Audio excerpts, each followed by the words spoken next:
Sorry, guys. All right, there it is. It's recording No. now. So yeah, no problem. So I'll go ahead and get started. I'm gonna hand it over to Jeff, so he can introduce his organization and then back to myself, and then we'll get started. So Jeff, if you don't mind taking that. Yeah. Hi, everybody. I'm Jeff Weinberg. I'm the founder of Drexel Properties. We've been around for about 25 years. Um, we have a focus on the north and northwest side of the city.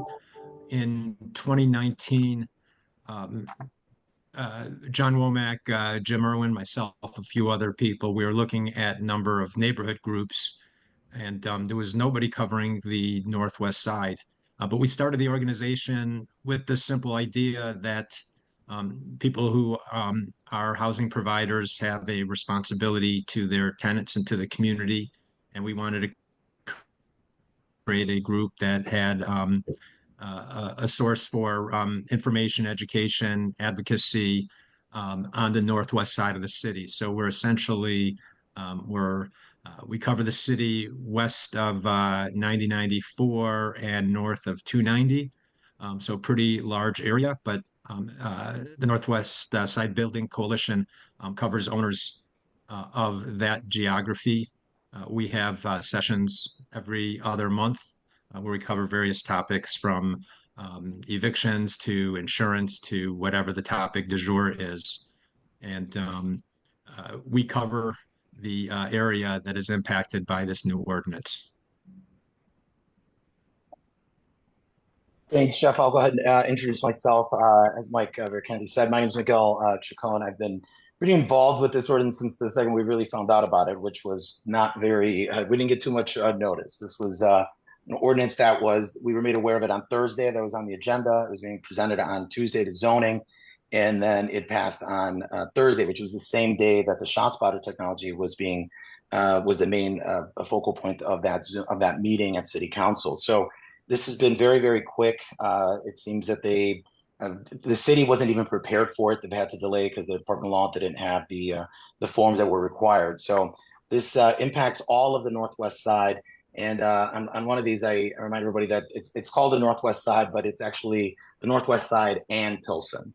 And so when we look at the area that's covered, it is about 6 square miles of the North Side and 2 miles of Pilsen. So these are the aldermen that were the sponsoring aldermen for this ordinance. They're all on the Northwest Side.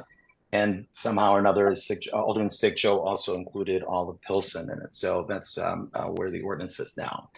Jeff, I'll a little bit about the Latino Real Estate Investors Council. So we're a group here in Chicago. We really try to make sure that the Hispanic community is really part of real estate investing in the city, and that it's not something that they look at as that's unattainable for our community. So we want to make sure that if it's in Pilsen, if it's in Logan Square, if it's in the suburbs, that we're creating opportunities and access to these apartment buildings and to these investments all over the city. That's always been our goal. I'll turn it back to Jeff because I know Jeff wanted to really talk about the real life implications, and he has a really good story of what this ordinance actually means. And I'll hand it over back to Jeff. Thank you. Yeah. So as we go through today, we're going to see there's way more questions than answers, and huge concerns about how do we comply. But as we're getting into that, what's the impact? So I thought that it'd be good to highlight something that happened, and this is in the area of the ordinance. On October 13th, we signed a contract for a 16-unit building, and we closed about 2 months later on December 12th. I don't know if you want to pull that slide back up, Miguel. Oh, sorry. Let it go. That's all right. Sorry. That's all right. This building, this was a rundown, troubled building. Nothing had been touched in this building in about 40 years. There were, I think, 17 or 18 building violations that were involved with this. So it was in court with the city. And we're not talking about administrative court. We're talking about in the circuit court. Just looking at this, back in October of last year, interest rates were extremely volatile. And if we would have been in this cycle where we had to wait 2 more months to close before we could get to a contract on this, our interest rate would have gone up at least a point. That translates to $40,000 of additional interest. Interest moving. Um, and then if you think about it, if we would have waited till close on this because of the cycle of time, it meant it would have had to go back to the tenants in the building to give them again the first right of refusal. So this deal probably wouldn't have happened. It wouldn't have happened the same way. And we could just look at it today, and I could say that we've rehabbed half the units in the building today. There are no more violations in the city court. And under this ordinance, we would have continued to have dilapidated buildings that would have and continued to be a problem in the neighborhood. So this is in the end, as we get through this, we're going to see how this is going to slow down the progress, and it's not going to create more housing in the city. It's not going to create more affordable housing in the city. And I just thought that this story is a good platform to start off the discussion as we get into the meat of this ordinance and the questions surrounding how we comply.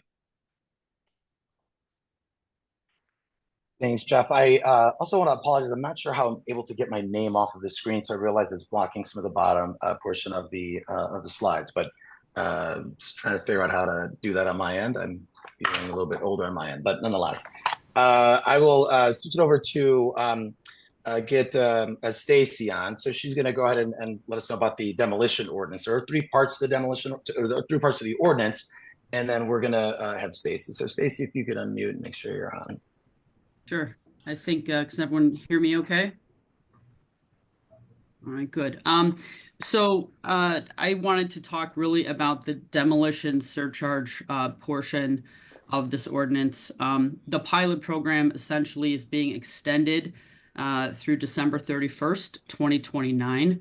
And what it does is it takes the fees, which were at 15,000, and increases it to 60,000 for the demo of a detached single family, townhouse, or two flat. And then that sets a minimum bar. For multifamily, it's 20,000 per dwelling unit. So a quadruple increase of those fees. And then those funds are being set aside in the Affordable Housing Opportunity Fund, which is meant for the preservation of affordable housing in the pilot area. The second part of this, which goes into effect, is the predominance of the block restriction. So this is for parcels that are currently zoned RS3 or RT 3.5. But essentially for RS3, if the predominance of the block, if 50% plus one of that block is multifamily, even if you had RS3, you would not be able to build a single family home. So the intent here is, I think, number one, to discourage any sort of tear down, but also it would allow for two flats on the RS3 lots where you might have a large owner unit and a small rental in the basement. I think that's sort of the point. When it's an RT 3.5 lot, that threshold goes from 50% to 40% of the zoning lots on the same side of the street would have to be single family in order for a single family to be built there versus a multi-unit. Can you introduce yourself? I don't know if we fully Sure. heard who you are and what you do. Sorry, Stacy Slattery. I'm a realtor in the area. I'm a housing provider in this pilot area as well. I'm on the board of the Chicago Association of Realtors, and I'm the immediate past chair of public policy. So I've also been involved with this, similar to Miguel, right from the very beginning, in trying to see what we can do to roll this back or possibly get some amendments introduced. But right now, it's really about educating people about what these changes are, considering that this has passed. Thank you. Thank you, Stacy. I'm gonna just back up a bit because I wanted to show the area that is being affected by this. So there's two parts of it. On the northwest side, it essentially goes from about Division, a little bit north, and then all the way to Addison. It's about 6 square miles, and it's between Western and then Pulaski, and in some parts goes all the way to Costner. In Pilsen, it basically covers about 95% of the neighborhood, all the way from Halstead, essentially on the east, all the way to Western, railroad tracks on the north, and then Cermak Avenue on the south. So it's an additional about 2 square mile area. And the one thing I wanted to mention is, when we talk about what the ordinance actually, one of the stated goals is to really make sure that we're preserving naturally occurring affordable housing. And while that is a stated goal, this ordinance really kind of seems to go in the opposite direction of that. One of the slides that I have is always funny to me, which is, what's your plan to create more housing? And city government seems to pass more laws that kind of get in the way.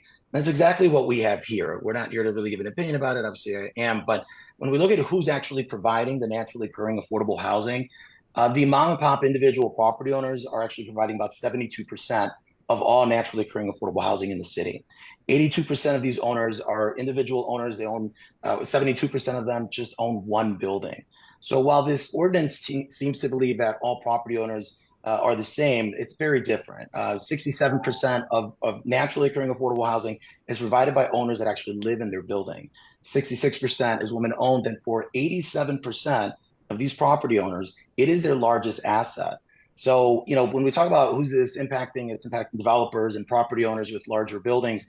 Absolutely it is. But it's a different impact when we look at their entire, majority of their net worth is really tied to the investment property that they have. And this is why I really feel that this ordinance is something that is really impacting the minority community in particular a lot greater than anyone else. I'm going to go ahead and switch it over to Luke. He's going to let us know about the tenant opportunity to purchase the property as to what that looks like. So, Luke, if you don't mind coming on.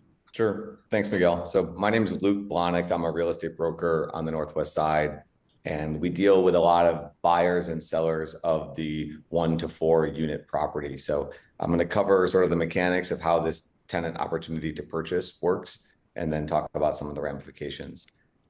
First, just some quick definitions. So this ordinance establishes a right of first refusal that requires owners of rental properties to provide notice to their tenants that they intend to sell the property.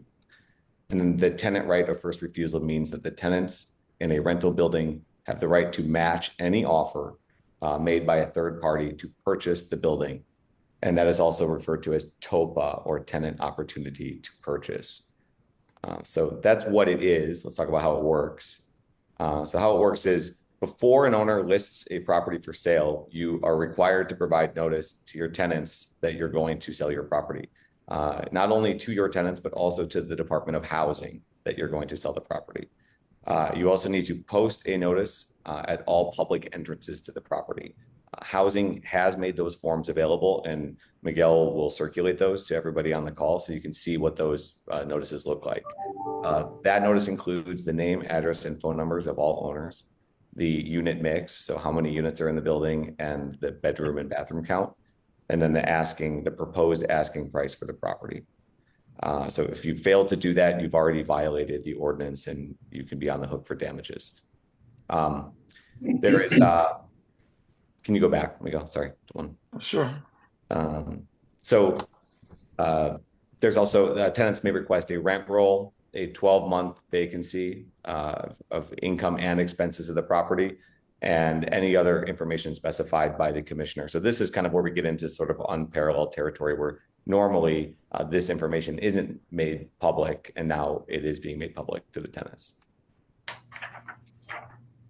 Go ahead. So now you've noticed your tenants, they know that you're going to sell the building, and you put the building on the market for sale. So nothing has happened yet beyond you telling them you're going to sell the building. Once you're showing the building like normal, this is going to be typical marketing process. But once you've accepted an offer, now you have to provide a copy of the executed contract and disclosures to the Department of Housing and to all tenants of the building. This starts the second sort of timing period of this window. So the tenants have a time to create an association and to provide notice of their intent to exercise or not exercise their right of first refusal. And that's a different period of time depending on building size. So for the small buildings, 1 to 2 units, it's 15 days. For the 3 to 4 units, it's 30 days. And for the big buildings, that's 90 days now that the tenants have to decide whether or not they plan to exercise the right of first refusal. The owner may request a maximum of 5% earnest money, and that's non-refundable, or I'm sorry, that's refundable earnest money to the tenants. And you may not require the tenants to prove any ability to perform on the contract. So we can quickly sort of understand how that could start some problems, which is tenants have the unilateral right to execute a right of first refusal, and they don't have to be able to display any ability to purchase the property. You can go to the next slide, Miguel. So once a tenant, if the tenant group elects to exercise their right of first refusal, now they have a due diligence period where they can request anything reasonable, is the way the ordinance lays it out. So drawings, expenses, rent rolls, any other information about the building that might be available. And then they have a period of time to close on the building. So for 1 to 4 units, that's 60 days. And for 5+ units, that's 120 days. So you can see how these timeframes are stacking up now. The tenants may assign their right to any third party, private or governmental. And we think that that's probably a large intent of this ordinance, which is the tenant's ability to assign the right of first refusal to maybe a non-for-profit housing provider or something like that. And then if a purchaser uses any public funds, then the rental property shall be maintained as affordable housing for no less than 30 years. But if they don't use those funds, in theory, it does not need to be maintained as affordable housing. You can move on, Miguel. So a couple questions that the ordinance brings up. One is that it says any material change in, quote, terms of sale will reset the tenant's right of first refusal, period. And there's a lot of questions about this. We don't know what that means. You know, any deal, typical real estate deal, is going to have a lot of sort of recalibration between contract and closing. That might be inspection credits, or maybe a tenant moves out of a building, or maybe a water heater breaks, or there's a violation on a building. And all of those things generally are sort of discussed and retraded. Well, this ordinance seems to suggest that any changes in the terms of sale will require you to go back and re-notice the tenants association and reset that window of the notice of sale and the potential right of first refusal, which is a problem. Also, once sold to a third party, the tenants shall be allowed to stay for 6 months or the remainder of their lease, whichever is longer, which also introduces some problems, specifically with 1 to 4 unit sales. And then any aggrieved person may take civil action, and the court may provide injunctive relief or award treble damages and or court costs and attorney fees for any violation. So that'll parlay into our next slide here, which talks about sort of the challenges, which are one is overall lack of awareness and noncompliance. So this is an ordinance. This is in effect as of November 9th, and no one knows about this. So building owners are going to be violating this all over the place. Brokers aren't going to be able to articulate to their owners what they need to do. And all of those things immediately create violations. Another problem are some procedural questions, which are, you know, this material changes, what that means. In other areas that have an ordinance similar, they specify things like a 10% change in purchase price. That's not considered here. And then how and when tenants can waive their right of first refusal. The ordinance forbids owners from soliciting a waiver of right of first refusal from tenants. And then some of the housing forms have waivers of right of first refusal attached to them. So we're not going to work. Bigger issue to me for the 1 to 4 unit is that when we sell these buildings, oftentimes we are selling these buildings to tenants, not of that building, but of another building. And in order to qualify for a Fannie Mae or Freddie Mac 30-year loan, you have to occupy the building you're buying within 3 months generally of closing. But this 6-month tenancy extension will complicate this, because if you're a owner occupant looking to buy a building, you can no longer buy a building that's fully occupied because the ordinance allows for a 6-month extension of all tenants in the building. So that's going to create some issues. One, it creates a difficulty for owner occupants to buy buildings, which is the formation, or is the reason that affordable housing exists, versus like funds buying buildings. And then it also makes owners probably unnecessarily vacate units. So like as a broker, and as certain older people have already said, they would just vacate units in their building prior to selling. So I think what you're probably going to see as a ramification is a bunch of unnecessary moving out of tenants in order to create vacancies so that you can sell buildings easier, which I think is totally counterintuitive to the point of the ordinance. Thank you, Luke. I'm going to go ahead and bring Steve Rockman on. We're going to talk about what this looks like when we're talking about buildings. So, as I said, there's the part of this that is whether you have a single unit, a 2 to 4 unit, or a multi-unit building. So, if you have 100 apartments or 5, the notice periods change, and it just creates a completely different kind of well, it's the same. It's just an extended amount of time that you're giving the tenants the opportunity to go ahead and buy that. So, Steve, I'll let you get started on your end here. Okay, thank you. Hi, good afternoon, everybody. My name is Steve Rockman. I'm a broker in the marketplace with a firm called Marcus Millichap. We're a publicly traded company, been in business for over 50 years and in Chicago since 1986. In addition to my day job as a investment sales broker, I sit on the board of the Chicagoland Apartment Association and their executive committee as well. So no stranger to dealing with ordinances and legal issues as they challenge our industry. I've been asked to spend a few minutes discussing the implications of the ordinance and the timeframes associated with it as it pertains to 5+ unit buildings. So there, as Luke mentioned, there's 3 tiers in the ordinance: 1 to 2 unit buildings, 3 to 4 unit buildings, and 5+ unit buildings. So owners must provide notice to their tenants with intent to sell no less than 60 days prior to listing or otherwise offering a rental property for sale for a multi-unit residential building with 5 or more dwelling units. Those buildings, or the residents, I should say, the tenants of those buildings shall then have 90 days from the date of such notice to form a tenant association, inform the owner and the Department of Buildings of its existence, and to provide the owner and the department the names, addresses, telephone numbers of at least 2 of the officers representing the tenant association newly formed. From that point, the tenants shall have till the end of the period specified above, which is 90 days, to exercise their right of first refusal. Upon exercising their right of first refusal, they need to deposit their earnest money, not to exceed 5% of the purchase price. And at that point, they have 120 days to exercise their diligence in their refusal period. Someone who's dealt with rights of first refusals and commercial leases over the last 22 years, technically, I don't know that meets the standard of what a right of first refusal is. Right of first refusal is typically to match the offer on the table and move forward as it's been agreed to.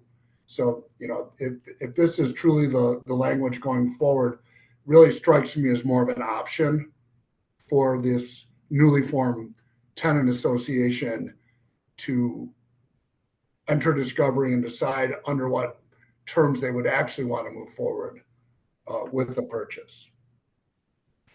So the contract formed by the exercise of the right of first refusal shall be on the same terms and conditions as those set forth by the third-party purchase agreement, and closing shall be after the due diligence period. Appears to be immediately after, but isn't spelled out clearly. And as Luke also mentioned, the tenants may assign their rights to any party, whether private or governmental. There's a lot of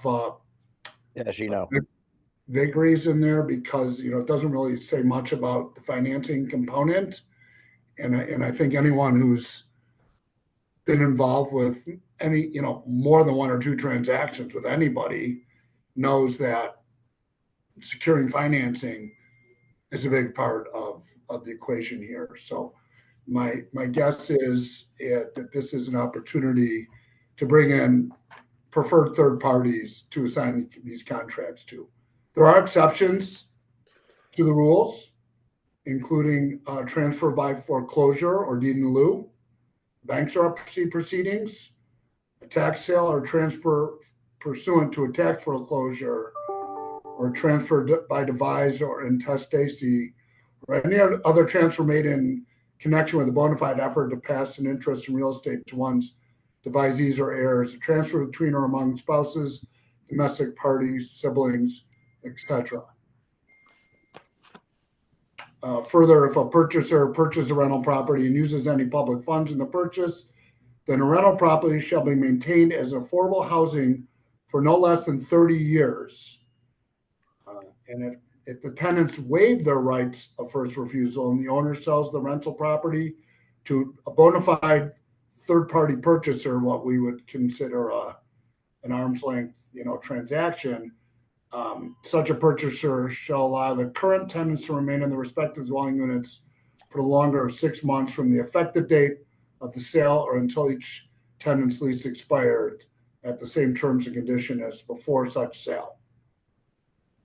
Again, there's more exemptions to this in the RS3 district and based on lot sizes and so on. But we can circulate a summary of the ordinance as it's been prepared for people to review, because I know between Luke and I, we just covered a lot of details and timeframes. And, I guess the takeaway is it's rather onerous, and as Jeff mentioned, probably rather disruptive to the transaction cycle as those of us who are practitioners in the business know it.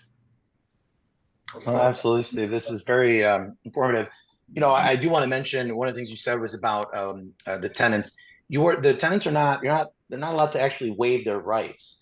So they cannot waive at all. Even if they all tell you they don't want to buy it, you have to wait until that period ends. Otherwise, you're violating their right.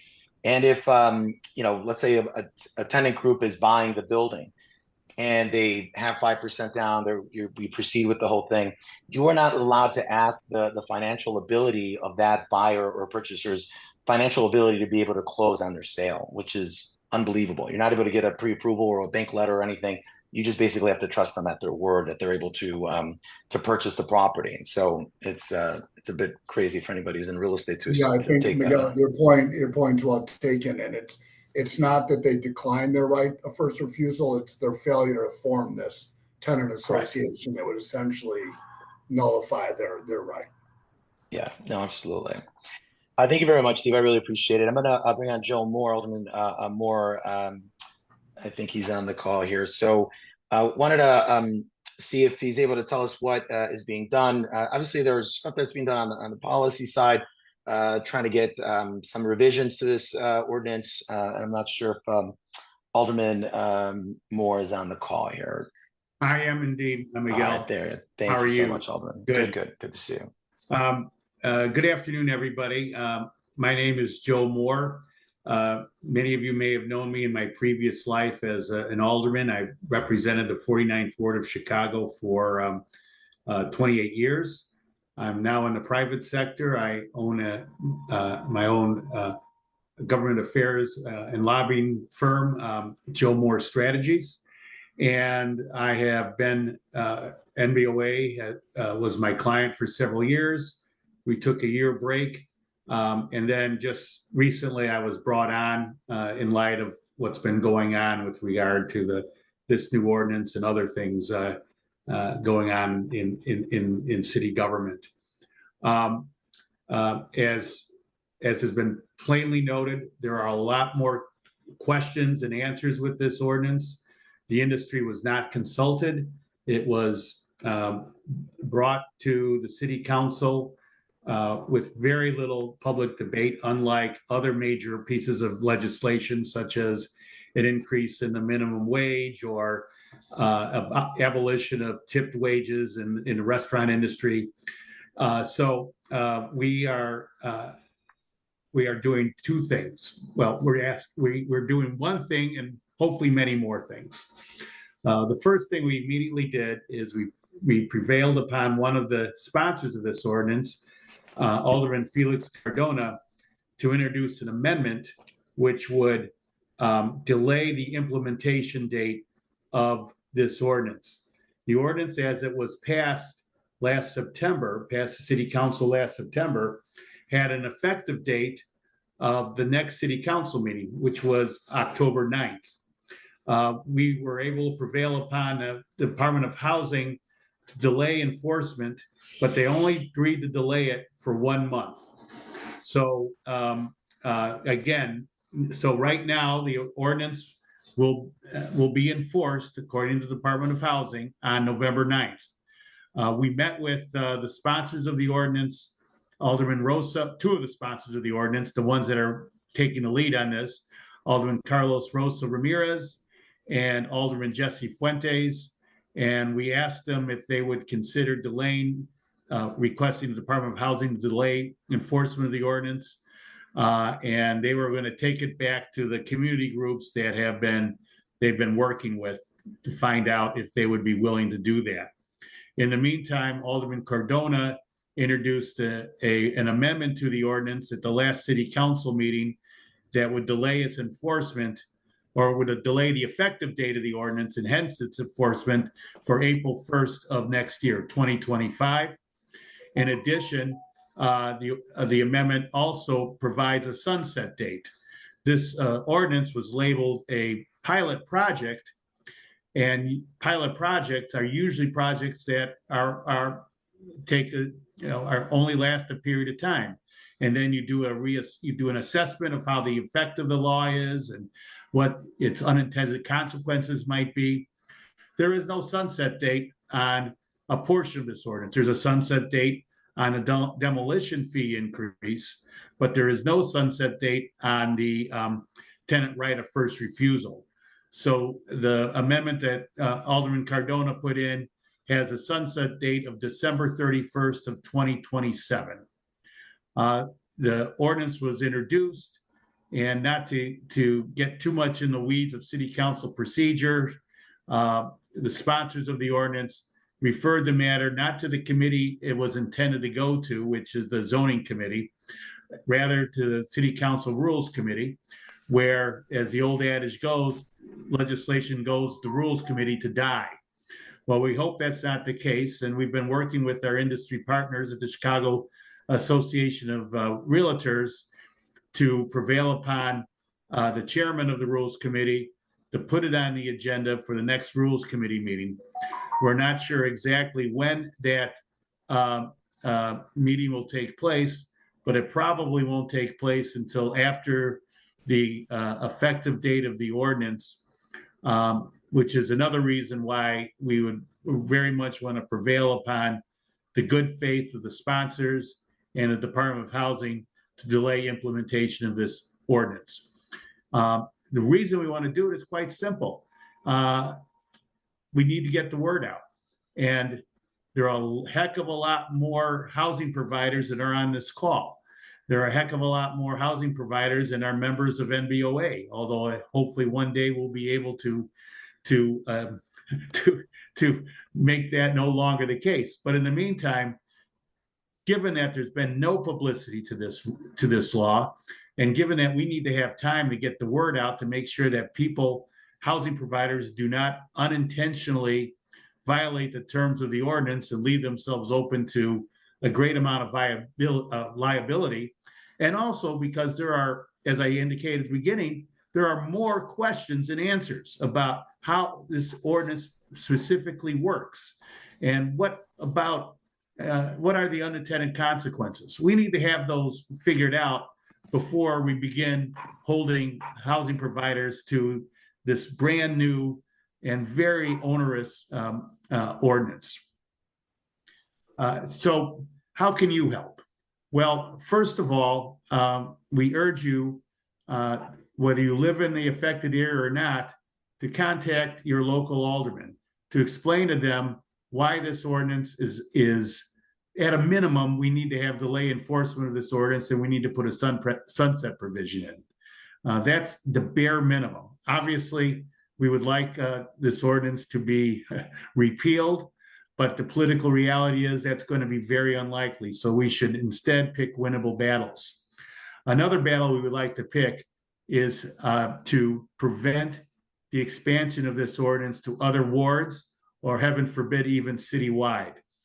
There are a couple of aldermen that have expressed an interest in having this ordinance, this tenant right of first refusal, take place in their wards, be effective in their wards. And we need to do an education campaign for the members of the city council as to why this ordinance is ill-advised and will cause more problems than it solves, could end up increasing the cost of housing rather than increasing its affordability. And also at a time when the city is desperately in debt. They have a huge deficit. We just read in the papers today that looks like the mayor is going to propose a substantial property tax increase. Honestly, folks, as you know, the only way we can get out of our problems in the city, other than prudently reducing the cost of providing services, is through growing our economy. And the real estate industry has been the major contributor to the growth of our city and the growth of its tax base. And if we continue to put on additional burdens to city taxpayers and to housing providers, we're cutting our nose to spite our face. And so these are the kind of messages we're going to need to deliver to the members of the city council. So number one, I urge you to contact your elected representatives, and we will have talking points available for you. And also, I urge you to volunteer to work with us. One of the things we are planning on doing is setting up meetings with housing providers that NBOA would help organize with individual aldermen, and just sit down and explain to them in very non-emotional terms why this is not a good idea, why this is not only unfair to housing providers, but also unfair to tenants, and how it will only serve to drive up the cost of housing even more than it already is. So with that, I'll turn this back to Miguel. I'm happy to answer any questions, or if we have some more folks who want to present, we can wait until the end of the meeting to do a question answer session. Absolutely. Thank you, Alderman Moore. I really appreciate your time on this. And, to your point that it seems a lot of the aldermen didn't even know that this ordinance did not have a sunset period at all. So a lot of aldermen were under the impression that it was a pilot, but there is no expiration to this ordinance. So it's very, very concerning that other aldermen voted on something that they thought and was being essentially sold to them as a pilot, when in reality it had no sunset provision whatsoever. And as far as like some of the talking points, we Nick Snyder, who does all of our media, has been absolutely great throughout this entire process. He has prepared some talking points that I can absolutely share. The main message that we're getting across is that it seems that elected officials put together an ordinance that didn't really fully consider the implications that it's going to have on everyday property owners. They rushed it through. They didn't have documents prepared. The ordinance itself is called the Northwest Housing Preservation Ordinance, and they forgot that it also includes the south side, a portion of the south side of the city. So we are hoping to try to make sure that we're getting more people involved in this. We're going to share a link. Anyone who's interested in staying involved with us and getting more information on the ordinance, we'll have a Google form that you'll be able to fill out to get more information. And additionally, we are looking for, if you know anybody, if you know a property owner that has been impacted by this, whether that is through the demolition ordinance or is no longer able to sell or is having to vacate his entire property, we would really love to get in touch with that owner. In particular, whether we want to make sure that elected officials are hearing from these impacted parties in particular, and that the media has access to some of these people, because sometimes they're not able to get a hold of somebody that is impacted, and they're not able to write a story and really highlight what this all means. And you heard from Alderman Joe what we're doing on the policy front. Wanted to bring on Mike Zucker to see, a lot of the calls or questions that we get is, how can this be legal? Are we looking at anything to try to get this, challenge through the courts? And so I wanted to see if Mike Zucker can come on. I'm not sure if you're muted, but wanted to make sure that you were there. Mike, you there? I'm here. Hopefully you guys can hear me. We can, yes. Good to see everyone. I know many of the... Yes? No? Yes. Okay, cool. Okay, really quick. I am the owner of Peak Properties. We have around 11,000 units all on the north side of Chicago, going anywhere. Well, I should say going anywhere from, the north suburbs to Hyde Park, and we have tons of buildings that are impacted by this ordinance. The way I found about it was Luke Blahnik reached out to me about a month and a half ago saying, "Hey, have you heard about this?" I said, "What are you talking about?" He in turn sent me the ordinance. I said, "This is absolutely crazy." I'm very involved in NBOA. I reached out to Glasser. He had no idea what was going on. And I said, we need to make people aware. So one of the most important things that we all need to come away from this is we need to make people aware of how horrible this ordinance is. And my biggest concern was that this is a cancer that will spread. And if it goes beyond the Northwest side and Pilsen, and there's something in effect in Woodlawn, who knows what's going to happen with the city. I've spoken to brokers in DC where this is in effect. I have spoken to many people that are involved in this. The end of the day, what they have told me, it's a horrible burden on the seller. It's a horrible burden on the broker. And from a value perspective, it's impacting them around, 10 to 15%. We do need affordable housing, and this is not the way to do it. I'll get to the legal part in 1 second. There's no guardrails on this ordinance. There's no oversight. We're looking for modifications, and people will have workarounds. You can vacate a building. You can, quote unquote, work with residents, however you may, to get around it. From my understanding, with everything that was going on with City Hall, with Cicho Lopez wanting to be the head of zoning, in order to get Burnett to be the director or the head of zoning, all the aldermen had to look the other way and just kind of accept it. And that is a big part of why we're in the state that we're in. And even I've made it a goal to meet with every single alderman that I have a building in or that we manage a building in to express in person. And I'm trying to get coffee with all of them or just meet with them, just say, hey, how absurd this is. Okay, as to legal, one, we need a party that's been impacted. So it starts there because right now it is a law, but no one's really there hasn't been anybody that's been impacted greatly yet. That's part one. We're working with two separate groups that I can name. The gentleman his name is Mike Casper, who beat the Bring Chicago home tax, or whatever, the transfer tax. We are interviewing him. We're also interviewing a firm called Miller Shackman. They're very involved in, I should say, governmental affairs. We met with an attorney out of DC who would potentially be a sideline consultant to help us along with everything that's going on. Met with Judy Friedland, the former building commissioner, yesterday, who gave me a name of someone who used to be in the legal department who can help us along there. And I'm working with one other individual who asked not to be mentioned, but the board knows, who has hired someone to do an independent evaluation if this is a broader constitutional challenge. Is there a damage claim? That's part one. Is there a damage claim, not just for hundreds of thousands or tens of millions of dollars, but is this hundreds of millions of dollars that's being impacted from a damage claim, and a determination of who would be in the lawsuit in addition to the city? How many people do we want to drag into this lawsuit?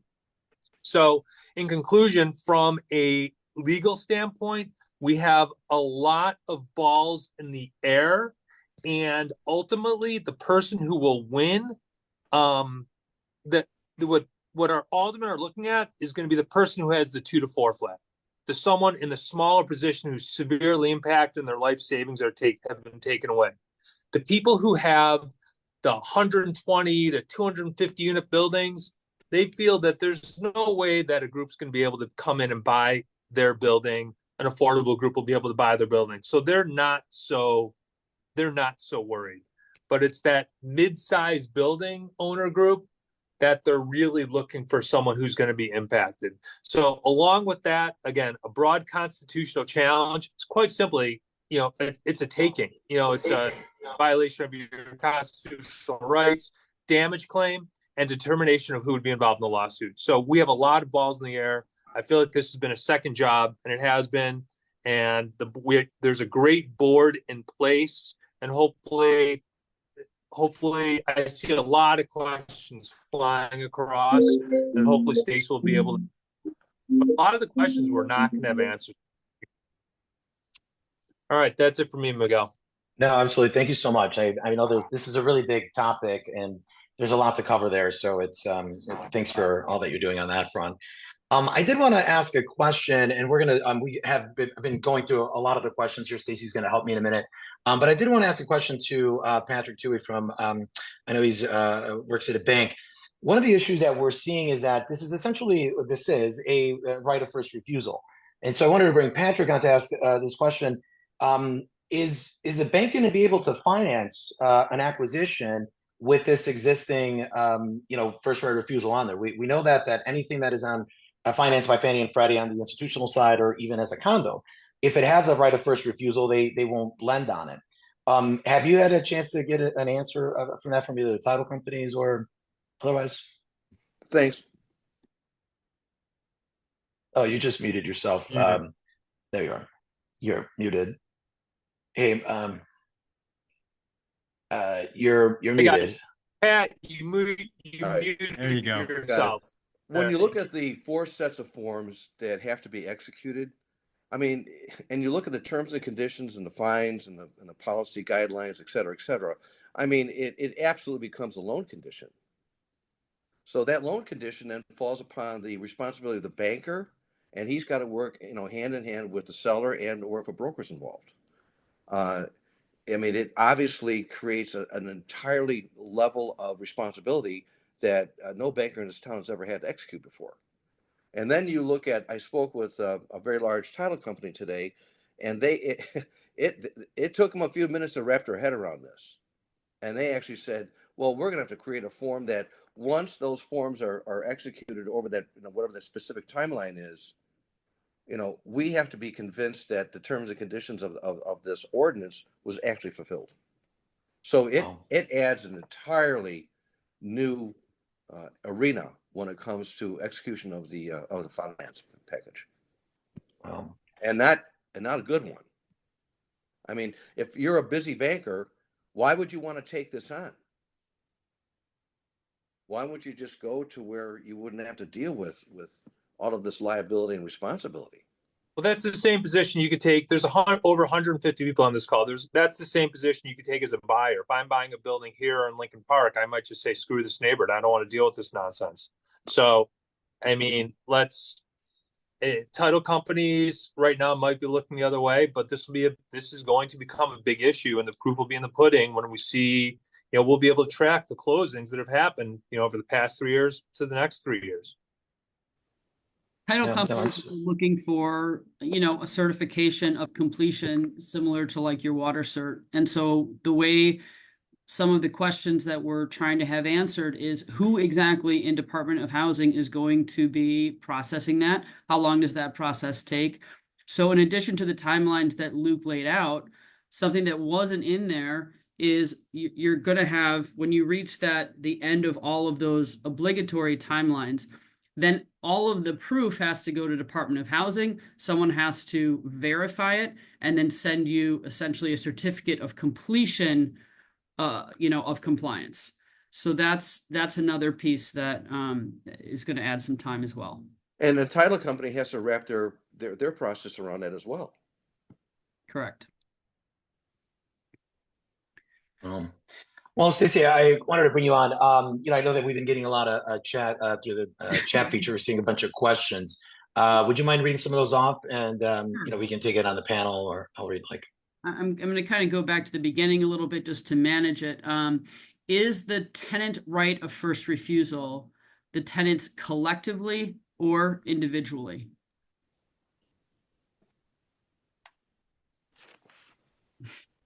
Who wants to take that one? No, it's a collective right because they have to form this.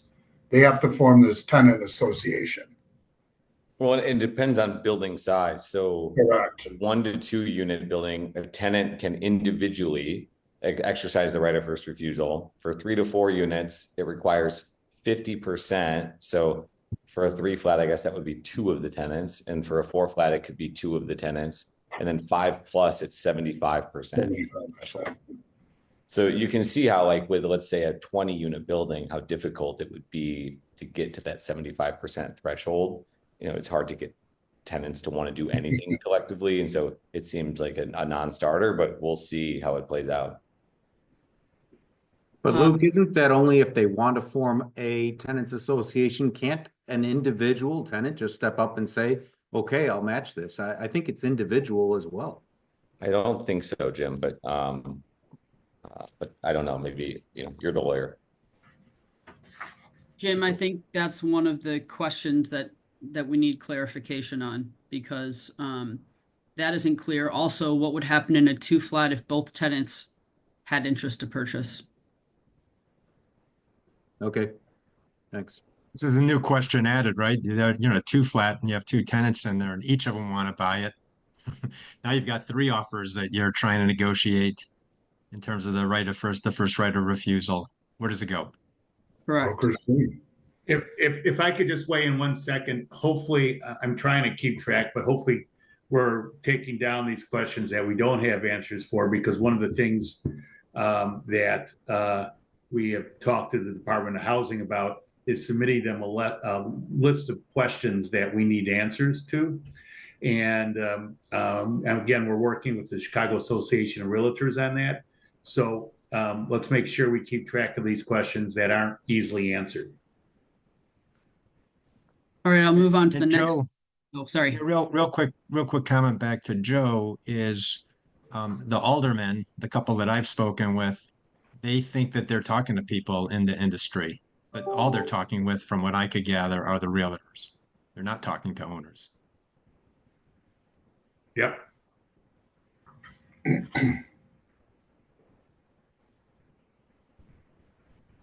Okay, so one of the other questions here, what about just cause eviction during this time frame? Meaning that we couldn't non-renew once we inform tenants of the intent to sell.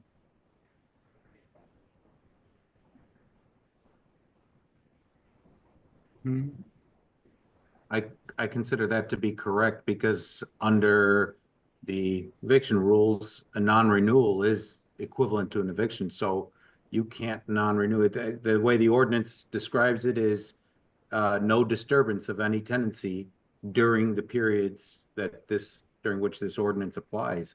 That would be a disturbance.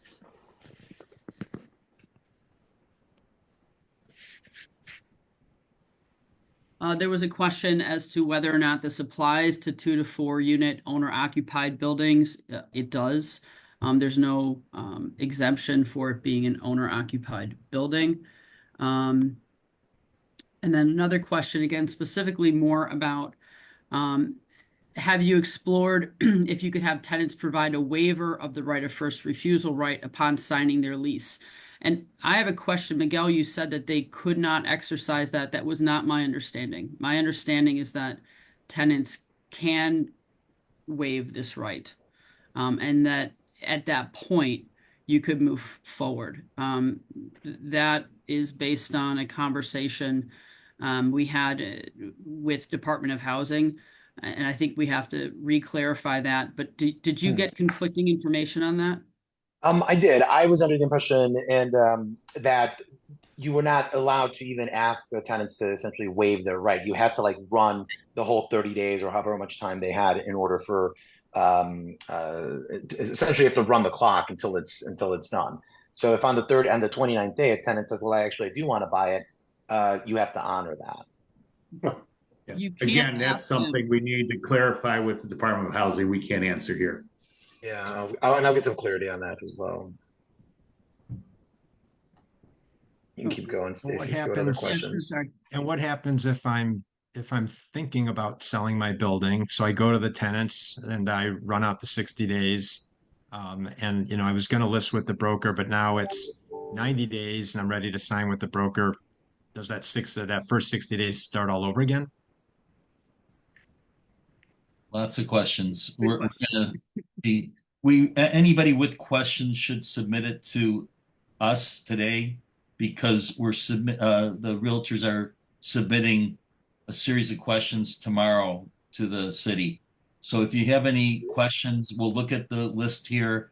If you have anything specific, you can email info at nboachicago.com. Email us if you have a specific question. Email us if you want to be included on special emails pertaining to this ordinance. And if you have a special story, as Miguel requested previously, if you want to be involved in advocacy, let us know. Info at nboachicago.com. I mean, I also updated a Google form up online where you can enter your contact information. So it's just pretty quick. If you know a property owner that is impacted by this, you don't have to share his information. You just let us know that you have somebody, and we will be in touch. and let all your colleagues know as well. I mean, if you have a single condo rented out, those people are impacted as well. It's the industry people who we have met with who need to be involved. So please let as many people in your industry that your office brokers, the owners of your agencies, whoever it is, they need to be in the know. So another question here. What if you want to convert a 5+ unit building to condo? What is your obligation under this ordinance in that scenario? So from my understanding is that you have to go with the Fair Notice Act. So you are able to, if you're going to sell, let's say your 3-flat, as one of the sponsoring aldermen from the first ward said on a previous call, that if he was selling his building, he would just vacate the entire building. So if tenants have been there longer than 3 years, you'd have to give them 120 days notice. But if you buy the property and the tenants are still there, now they have 6 months where you can't ask them to vacate. So you are able to vacate a property entirely. You just need to make sure that you're abiding by the Fair Notice Act. But if you're going to sell it and you want to condo it out or sell it vacant, you are able to completely empty out a building, which is contradictory to the whole point of this ordinance, which is to preserve affordable housing. But nonetheless, that's on there. So for that question. Separately though, Stacy, when you do a condo conversion with tenants, there's a separate ordinance, a separate law that requires notice to them, and they each have the right to purchase their apartment once it's converted. So there's a timeline there anyway. Okay. Would it behoove the seller to not list the property and accept an offer to reduce the timeline? In my reading, that doesn't exempt you from any of this, but anyone else want to weigh in? If you were doing a private sale, is that your intent of that question, Patrick? Yes, it is. I mean, it seems that would shorten the timeline. I think there will be no private sales. I think you're going to have to comply with this notice provision.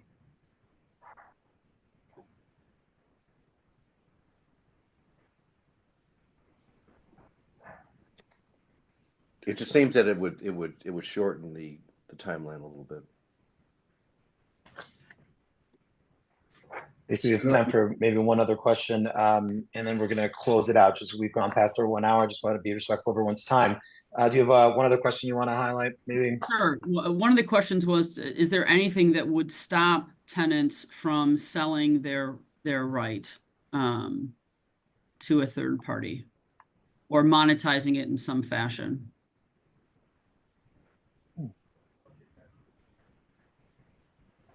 And I don't think that there is anything, but maybe someone else saw something. It appears to be. I suspect this is Joe Moore. I suspect that's part of the point of this is to give the opportunity for both for-profit and not-for-profit affordable housing developers to pick up more buildings. I think that I think that was one of the intent of the sponsors of the ordinance. Thank you, Alderman Moore. Appreciate that. Mike, I'm going to go ahead and I'll throw it back to you so you can close this out. I know you had some comments you wanted to make as well, so I wanted to make sure you had the opportunity. Well, thank you, everybody, Miguel and all of the guests on the call. I think we heard some really important comments made by virtually every person. In particular, I can hear how inflamed and concerned a longtime banking pro, Pat Toohey, is, to know that there, was no voice of lenders that was brought into the zoning meeting to consider this ordinance. There was no questions to the lending industry. There was no question to the real estate community. We were not consulted on a major piece of legislation that's going to dramatically impact people's lives. I mean, and think about that immigrant who purchased a 3-flat in 1981, worked his ass or her ass off for years and years, has amassed equity, the longtime dream of achieving equity, and overnight seeing it deteriorate and drop as a result of an ordinance like this. And not every sale has to go to the quickest buyer, the highest price. There are many times that sales have to happen quickly for whatever reason, financing, family emergency. That opportunity to sell your property at a lower price is gone, impacting many people. So this ordinance should never have been introduced and heard unless there was exhaustive community input. And the fact that the community groups and the aldermen that sponsored and pushed this through, when everybody's focus was on ShotSpotter, it was not understood by the other aldermen who deferred to aldermanic prerogative. And that's why there were only 3 votes in the city council opposing this ordinance, because the other aldermen simply didn't get it. And unfortunately, it's here. So that's an example, and I'll be bold enough to say that's not good government. That's not transparent government. And we need good government. With that said, I just want to remind everybody there's a school board election coming up. It's very critical if we're looking for transparency and good people in government. There are endorsements made by our colleagues in the industry. If you want to learn more about candidates, see a link to websites, go to the NBOAPAC.org. I think it's .org. NBOAPAC.org, or look for some emails that have been sent out recently to learn more about the candidates, but definitely get educated and vote on the school board, and as well as everything else. That's a really bold way to make a statement. If you disagree with the policies of these aldermen that sponsored this ordinance, if you disagree with the direction the city's taking with the mayor, make your voice heard by voting for school board candidates that are consistent with our idea of having a responsible government. So with that said, everyone, I want to appreciate everybody. Thank you to the host, to the sponsor, Jim Irwin Law, Miguel and Jeff, and everybody. We'll definitely be staying in touch on this issue, as well as others coming up. So have a great day, everyone.